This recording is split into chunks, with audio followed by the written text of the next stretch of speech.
दोस्तों नमस्कार। India news views में आपका स्वागत है। नेता विपक्ष राहुल गांधी का अमेरिका पहुंच जाना कोई इत्तेफाक नहीं है।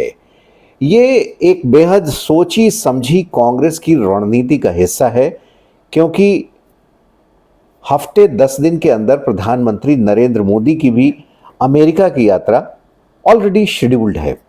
और राहुल गांधी जो आज टेक्सास और डलास की यात्रा पर पहुंचे हैं और वो वाशिंगटन डीसी भी जाएंगे, यानी उनकी जो 8, 9, 10 सितंबर की यात्रा है वो ठीक नरेंद्र मोदी की यात्रा के पहले सुनिश्चित की गई है। जाहिर सी बात है कि राहुल गांधी संसद से लेकर भारत के की सड़कों पर और अब विदेशों में भी मोदी को चुनौती देना चाह रहे हैं। लगातार हम उनके तेवर आक्रामक देख रहे हैं और अमेरिका यात्रा उनकी इसलिए महत्वपूर्ण है क्योंकि अमेरिका में इस समय चुनाव होने हैं।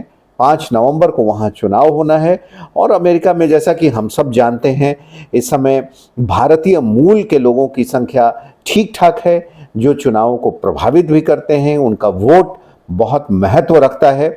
इंडियन डायस्पोरा है, बहुत सारे टेक्नोक्रेट्स हैं, एनआरआईज हैं, बाकी भारतीय मूल के लोग हैं।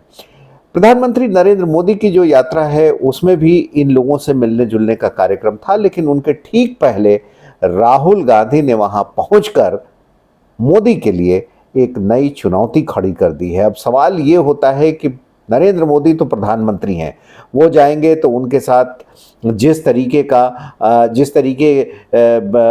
का व्यवहार अमेरिकी सरकार करेगी, जो जो लोग उनसे मिलेंगे, हो सकता है कि वो राष्ट्रपति से भी वहाँ मिले, हो सकता है कि वाइस प्रेसिडेंट कमला हैरिस से भी मिले। और कमला हैरिस इस चुनाव में डेमोक्रेटिक पार्टी की ओर से उम्मीदवार हैं राष्ट्रपति पद की, डोनाल्ड ट्रंप रिपब्लिकन पार्टी की ओर से, हम सब जानते हैं। तो ऐसे में राहुल गांधी भी वहां पहुंचकर उन्होंने एक नई चुनौती तो खड़ी कर ही दी है, क्योंकि वो भी वही काम कर रहे हैं जो काम करने कमोवेश मोदी साहब जा रहे थे।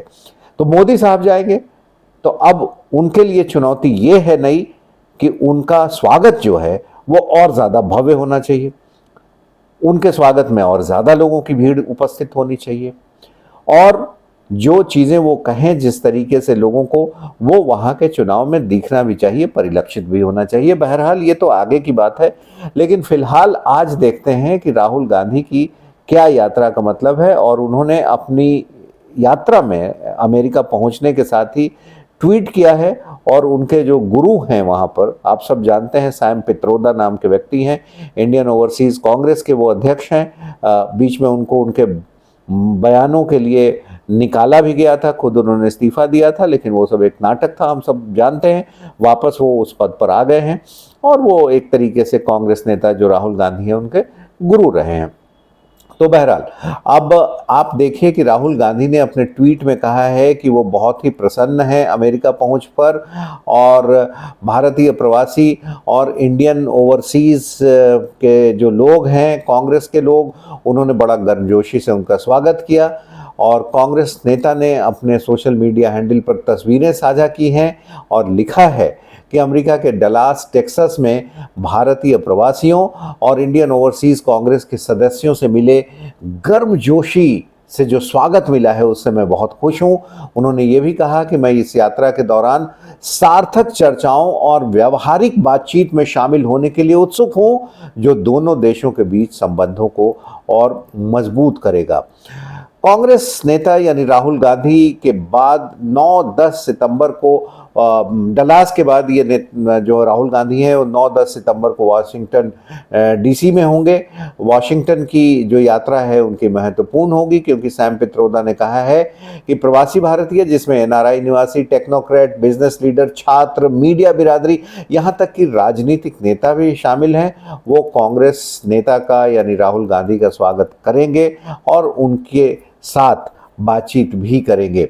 सैम पित्रोदा ने यह भी बताया कि विभिन्न लोगों के साथ बहुत सारे कार्यक्रमों की योजना बनाई गई है, क्योंकि राहुल गांधी की उन राज्यों में भी रुचि है, भारत के उन राज्यों में रुचि है, और अमेरिका के लोगों की भी भारत में उन राज्यों में वो रुचि पैदा कर रहे हैं जहां कांग्रेस पार्टी की सरकारें हैं। और विशेष रूप से आप बात करें तो बेंगलोर, हैदराबाद, मुंबई और पुणे जैसे जो तकनीकी शहर हैं, जहां आईटी इंडस्ट्री है, आईटी हब है, इस बातचीत को भी राहुल गांधी आगे बढ़ा रहे हैं क्योंकि राज्यों में उनकी सरकारें हैं। सैम पित्रोदा ने यह भी कहा कि हम राहुल गांधी की एक बहुत सफल यात्रा की आशा करते हैं। दोस्तों, आप देखिए कि लोकसभा चुनाव 2024 के नतीजों के बाद राहुल गांधी ने जनहित के कई मुद्दे उठाए हैं। एक तरीके से मोदी साहब को वो लगातार चुनौती दे रहे हैं और बीजेपी जो है इस समय थोड़ी सी हल्की सी मुझे जो है वो बैकफुट पर नजर आ रही है क्योंकि कई चीज़ों में हमने देखा कि सरकार को अपने फैसले बदलने पड़े। चाहे वो आप समझिए कि लैटरल एंट्री के एडवर्टीजमेंट का मामला हो, उसे वापस लिया गया।